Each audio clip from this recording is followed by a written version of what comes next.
नमस्कार, मैं हूं श्वेता झा और आप देख रहे हैं आज तक। कंगना रनौत के एक बयान ने देश की सियासत में आग लगा दी है। विपक्ष कंगना पर ज्वालामुखी की तरह फूट पड़ा है क्योंकि कंगना ने कह दिया है कि 1947 में आजादी भीख में मिली थी, असली आजादी तो 2014 में मिली है।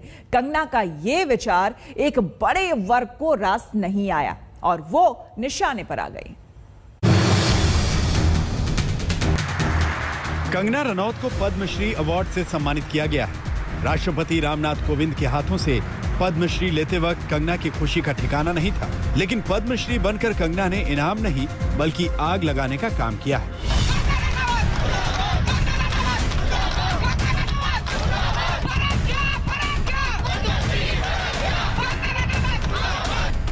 वैसे तो कंगना बॉलीवुड से लेकर देश भर में बड़बोली के नाम से मशहूर हैं, लेकिन इस बार कंगना ने उस बड़बोलेपन को भी क्रॉस कर दिया।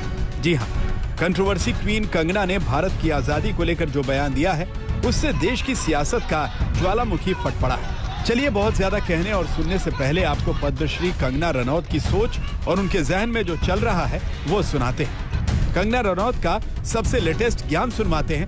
पता नहीं उन्हें ये ज्ञान प्राप्त कहां से हुआ है। कंगना ने कहा, आजादी अगर भीख में मिले तो क्या वो आजादी हो सकती है?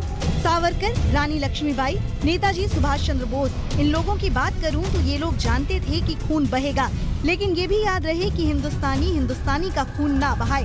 उन्होंने आजादी की कीमत चुकाई, यकीनन, पर वो आजादी नहीं, वो भीख थी। और जो आजादी मिली है वो 2014 में मिली है।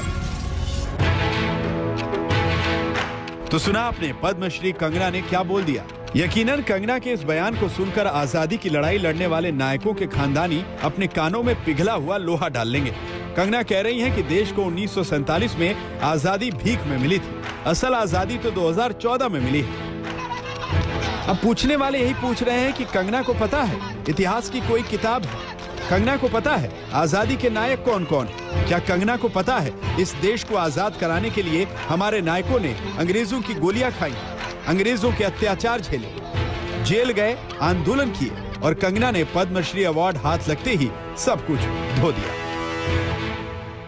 ये कंगना बेन को भारत सरकार की तरफ से स्वतंत्रता संग्राम का इतिहास का किताब देना चाहिए। सबसे पहली बात, उनको जो राष्ट्रीय सम्मान जो मिले हैं सब, पद्मश्री से लेकर सब, वापस लेना चाहिए। यही सम्मान देश के स्वतंत्रता सेनानी को भी मिला है। 50 साल में बहुत लोगों को मिला है ये सम्मान, और यही सम्मान उस लोगों का अपमान करने वाले व्यक्तियों को अगर मिलता है तो पूरा देश का अपमान होता है उसमें। सबसे पहले उस बारे में भारतीय जनता पार्टी की राय क्या है, उनके मन की बात क्या है, ये समझ में आना चाहिए। कोई भी आता है और कुछ भी बकता है और हम लोग तालियां बजाएंगे, राष्ट्रपति भवन से लेकर और चैनल के मंच तक, लोगों को गुस्सा नहीं आता। हम आपको बता दें कि पद्मश्री अवार्ड भारत सरकार किसे और क्यों देती है। तो सुनिए, पद्मश्री भारत सरकार द्वारा देश विदेश के उन नागरिकों को दिया जाने वाला सम्मान है जिन्होंने कला, शिक्षा, बिजनेस, साहित्य, साइंस, खेल, चिकित्सा, समाज सेवा और सार्वजनिक जीवन में कोई खास योगदान दिया हो। ठीक है, कंगना कला क्षेत्र से आती हैं और उनका योगदान बड़ा आंका गया है, इसीलिए पद्मश्री सम्मान उन्हें दिया गया है। लेकिन इसका मतलब यह है कि कंगना आजादी के नायकों का बलिदान और योगदान ही भूल जाएं, आजादी की लड़ाई की सारी मेहनत पर पानी फेर दें। आखिर कंगना रनौत को ऐसा ज्ञान आया कहां से?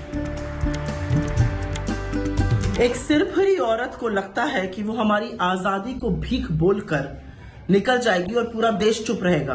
ये वो आजादी है जिसमें हमारे शहीदों की कुर्बानियां, उनका लहू शामिल है।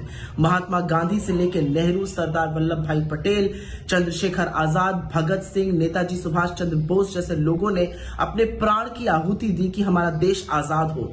और यहाँ पर कुछ लोगों को लगता है कि देश की आजादी भीख थी, देश की आजादी लीज पर रखी गई। और सबसे बुरी बात तो यह है कि ये सब प्रकरण आने के बाद सरकार के मुंह पर जैसे मानो ताला लग गया हो। ऐसा सुई पटक सन्नाटा है जो कि समझ ही में नहीं आ रहा क्यों है। क्या ऐसे लोग देशद्रोही हैं या पद्मश्री के लायक हैं? क्या सरकार जाएगी, मुकदमा करेगी, मानहानि का दावा करेगी इस पर, या सरकार चुप रहकर ऐसे लोगों को पद्मश्री देगी क्योंकि वो सरकार का चरण वंदन करते हैं? ये जवाब मोदी जी आपको देना पड़ेगा। कि भीख में आजादी मिली है, भारत स्वतंत्र 2014 के बाद हुआ है, हमें लगता है कि स्वतंत्र सेनानियों का अपमान हुआ है, महात्मा गांधी का अपमान हुआ है, लाखों स्वतंत्र सेनानी जो जेल में रहे, जिन्होंने अपने प्राणों की आहुति दी, उनका अपमान हुआ है।